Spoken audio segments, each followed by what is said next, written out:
43वां।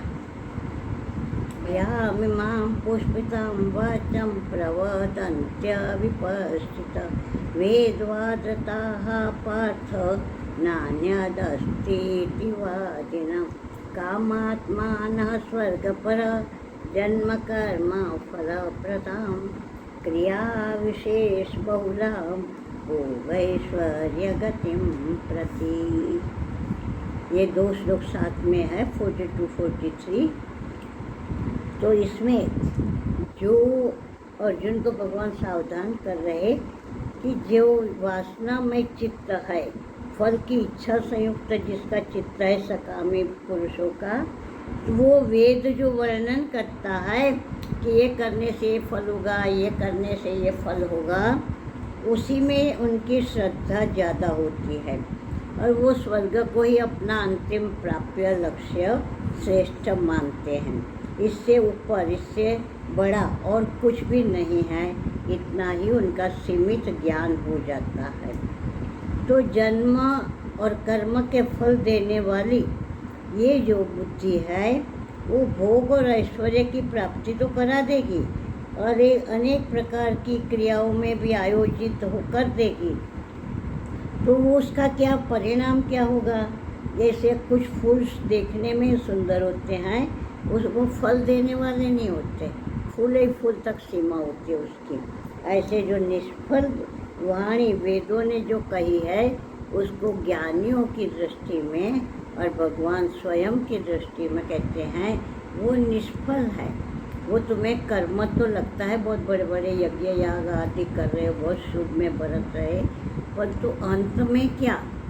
स्वर्ग तक जाओगे, सुख भोगोगे, थोड़ा आगे भी चले गए, अन्य लोगों का सुख भोग लिया और वापस यही फिर पटकोगे।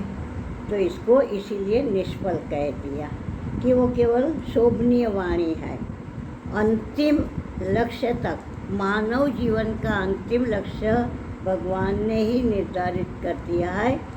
और हमारे जो वेदों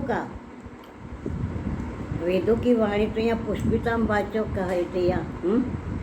तो ये नहीं, वेद का जो पिछला हिस्सा है जिसको हमारे यहाँ उपनिषद कहा गया, वेद के कुल 1 लाख श्लोक है। अभी हमारे पास जो प्राप्य वेद है चारों, उस 1 लाख में से 80,000 तो इसी प्रकार है पुष्पिताम वाचम, और बाकी के जो 20,000 बचे उसमें से 16,000 उपासना के हैं। उसमें भी कुछ सकामता संयुक्त भी होता है, कुछ निष्कामता होता है। तो वो जो अनेक प्रकार की उपासना बताते हैं आपकी इच्छाओं की पूर्ति के लिए, अनेक देवी देवताओं का आश्रय संयुक्त, और बाकी के बजे जो बच गए वो 4,000। 4 वेदों में से 4,000 श्लोक जो है वो ही तुम्हें वेद का अंतिम लक्ष्य जो परब्रह्म को जानना है उस तरफ ले जा सकते हैं। तो इसको हम उपनिषद कहते हैं। निषद बैठ जा, तो बैठना, कहाँ बैठना है? ऊपर, बाजू में, निकट। किसके निकट? सद्गुरु के, ब्रह्मज्ञानी के निकट बैठ के तू जो श्रवण करेगा वही तेरे सामने है उपनिषद। तो वो भागवत में कहानी आती है, वो राजा वेन बहुत दुराचारी था, तो आखिर ऋषि मुनियों ने सोचा कि तो कल्याण में बहुत बाधक है, उसका खात्मा किया, मारा उसको। उनकी संकल्प शक्ति से ही, कोई घाव करके नहीं मारना पड़ा उसको।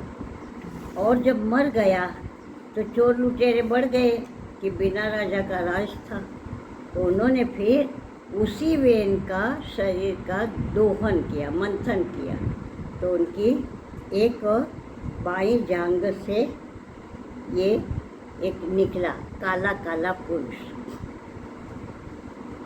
तो उसने, वो एकदम नाटा सा काला सा था। उसने कहा मैं क्या करूं, रो रहा था।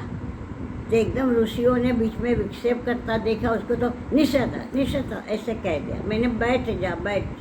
तो इसी में से जो राम जहाँ गए थे वो स्थान, निषाद जातियाँ जो है वो सारी वो निषाद जाति मानी गई।